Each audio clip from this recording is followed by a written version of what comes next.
Nii hea meel, et sinu Muhul saame alustada siin tööd ja Muhumaale ka jõuda.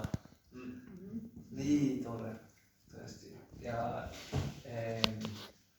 mul on selline sõna, mida on olnud mu sees ja ma olen jaganud seda juba natukene sel nädalal. Meie juhatuse koosolekul eile õhtul ja sotsiaalmeedias eile. Et see on rääkiv sõna Jeesusest tegelikult. Ja täpselt natukene sellest, see puudutab see, mida just räägisime, kes on Jeesus. Kas ta on prohvet, nagu islam ütleb või Muhammed usund ütleb. Või on ta Jumala poeg, aga mitte päriselt Jumal, nagu Jehoova tunnistajad ütlevad tegelikult. Või kes ta on ja kes ta on siin Muhumaal. Nende inimestele, kes siin elavad ja liiguvad ja kes ta on meile. Ja ma olen kirjutanud selle lahti siin ja me vaatame natukene Piiblis, aga ma alustan hoopis natukene teist kohast. Inimesed tunnevad ju, et taeva ja maa vahel on midagi enamat. Tegelikult inimesed tunnevad seda. Sellepärast on nii palju usundid selles maailmas ja nii palju mõtteid meie ümber. Ma täna sain ka kokku inimesega, kes räägis Jumalast ja valgusest ja ta ütles, ta on ka kristlane. Aga jah, teistmoodi küll. Et jah, usundid, nad kuidagi püüavad üldiselt öeldes aidata inimene jõuda vahemikku üle, mis eraldab vaimulikku Jumalat füüsilise inimesest. Seal on mingisugune midagi enamat on ja usund siis püüab sinna jõudma selle inimesele. Ja me püüame inimestena oma jõust jõudma sinna, kuhu me tegelikult ei saagi enda iseenesest, me ei saa sinna jõudma.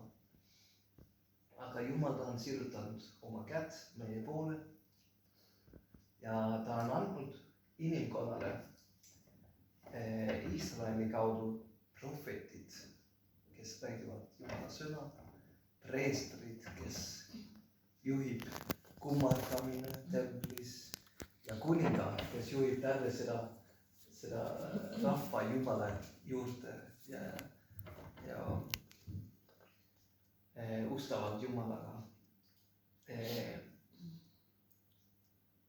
Aga ikkagi inimesed Vanas Testamendis enamus ajast tegelikult ei olnud Jumala lähedal. Nad ei õnnestunud päriselt ületada seda vahemikku Jumala ja inimeste vahel.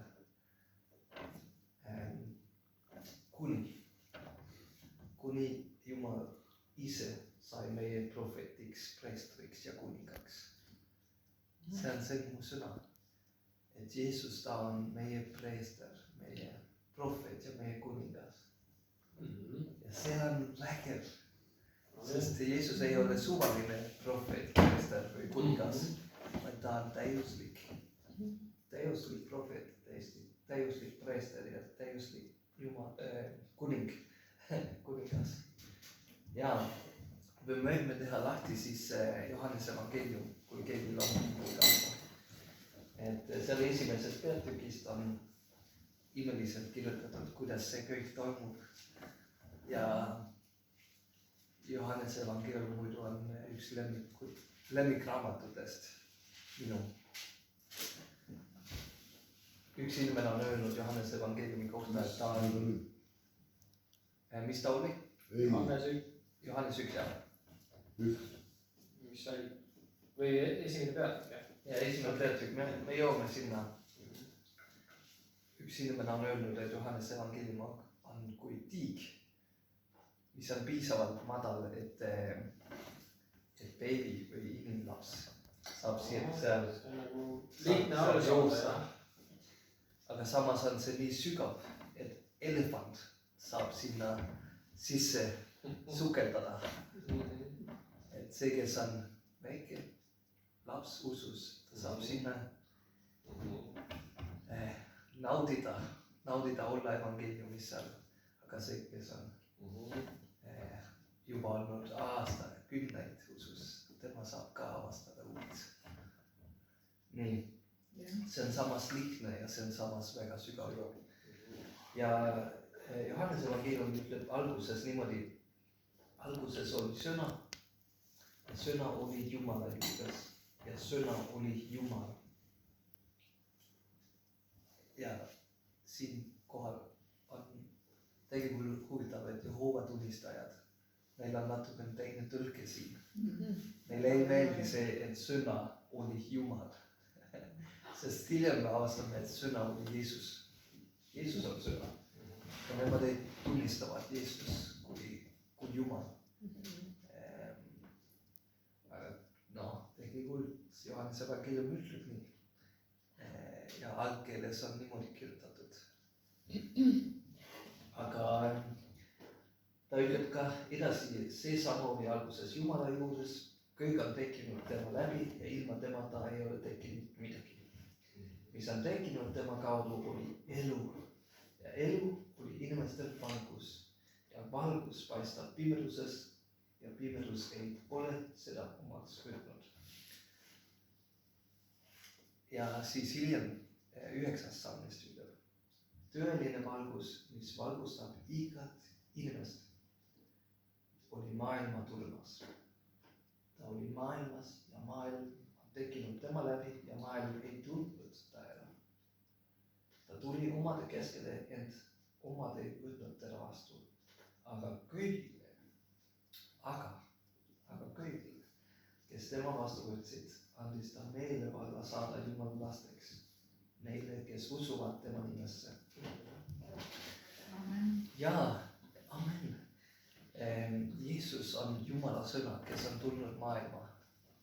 Halleluja. Ja valgustab igat inimest. Ja elab meie keskel.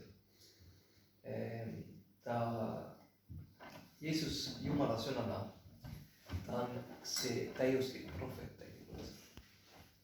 Prohvetid Vanas Testamendis nad lihtsalt edastas Jumala sõna. Või sai Jumala sõna ja rääkis seda. Jeesus ta on Jumala sõna. Ta on Jumala sõnum meile. Ta on tõde ja ta on armu, ta ilmutab meile Jumalat. Ja kui me vaatame tema poole, selle inimese näol näeme Jumalat. Ja ta päästab meid meie patupimedusest. Inimestena me oleme kõik patused tegelikult. Ja pat, see üks asi, mis Piibel õpetab, on pat, see teeb meid pimedaks. Me ei suuda tegelikult näha tõde. Ja me tunneme ka seda, ma arvan, eneselgust. Et võib-olla me oleme teinud mingisugune pat, kuskil südames tean, et see on vale, aga ikkagi võib-olla natukene pöördeldame ennast teisega, natukene võib-olla püüame õigustada seda või ta ei ole nii halb ikkagi või ma ei saa teha teisiti tegelikult või midagi sellist. Pat tegelikult teeb meid pimedaks.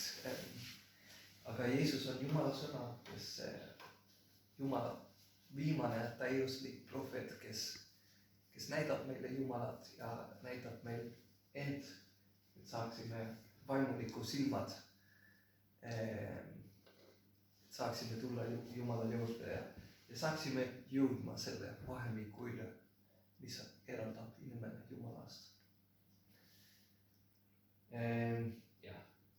Johannese evangeeliumis 14 salmis ütleb, see 1. peatükis, ja sõna sai lihaks ja elas meie keskel.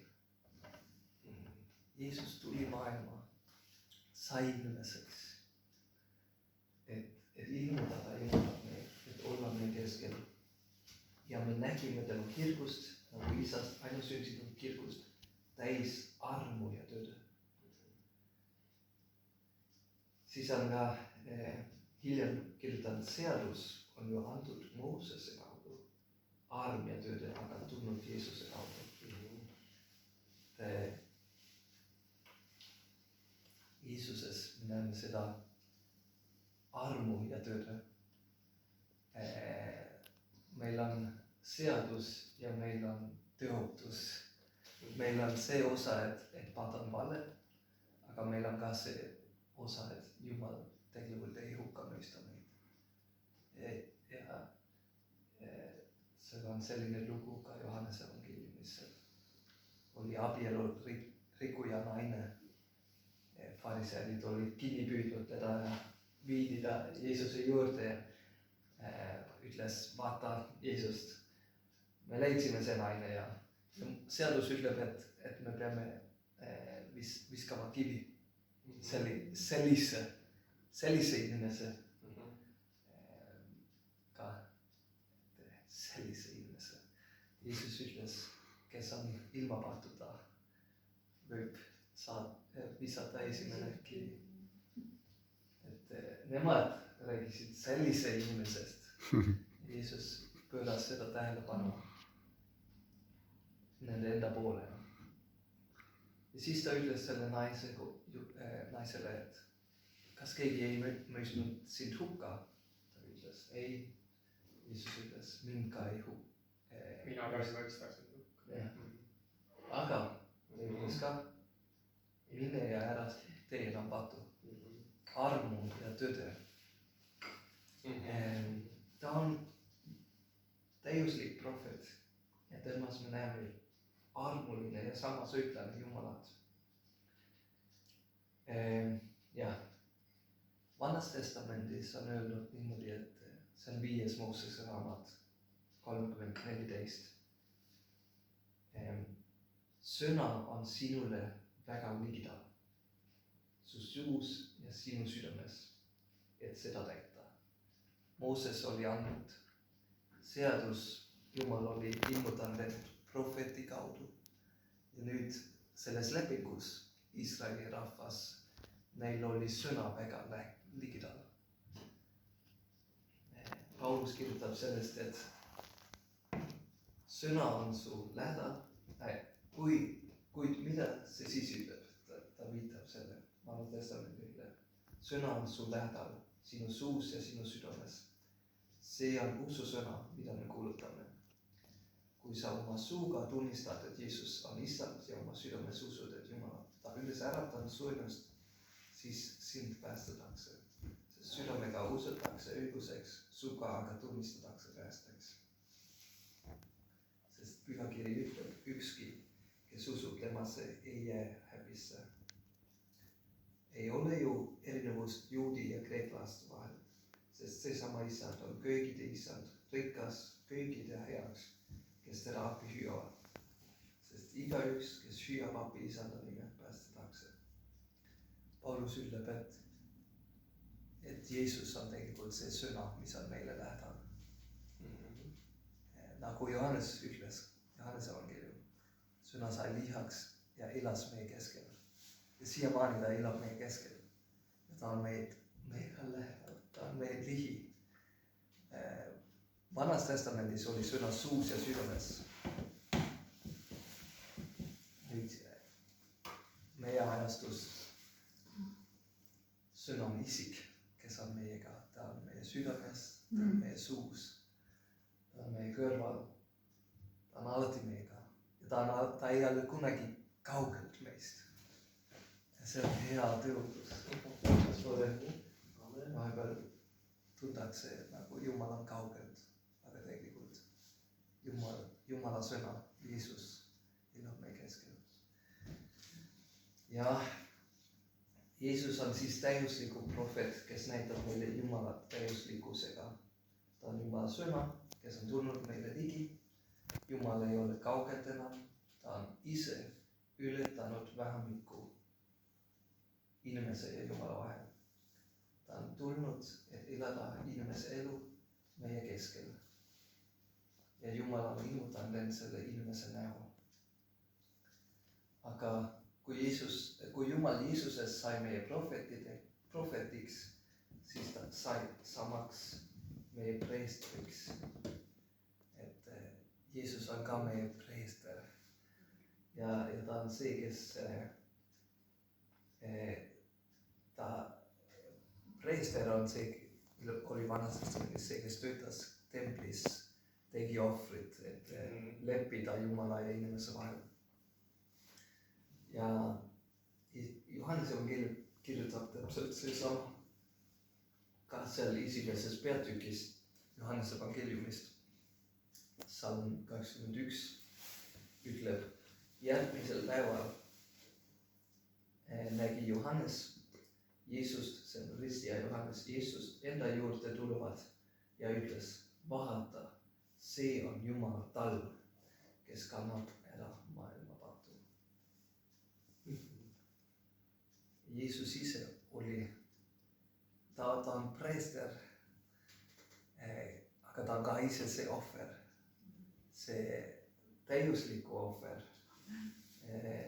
kes ja tema andis oma elu meile risti peal ja me oleme täiuslikult lepitatud Jumalaga. Meil oleks täiuslik rahu temaga ja iseennasega.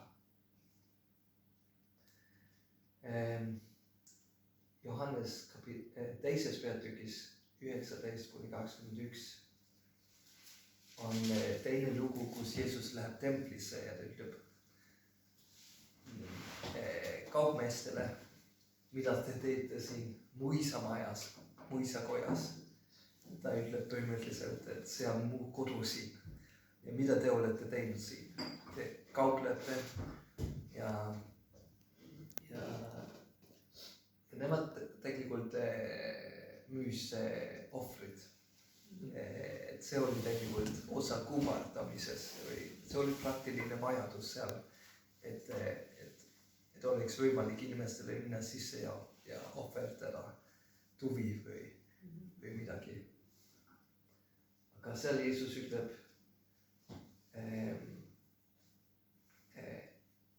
hoopis niimoodi, et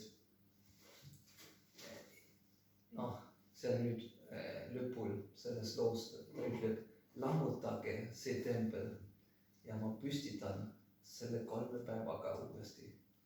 Siis ütlesid juudid, seda tempel on ehitatud 46 aastat ja sina püstitad selle 3 päevaga uuesti. Mis asja?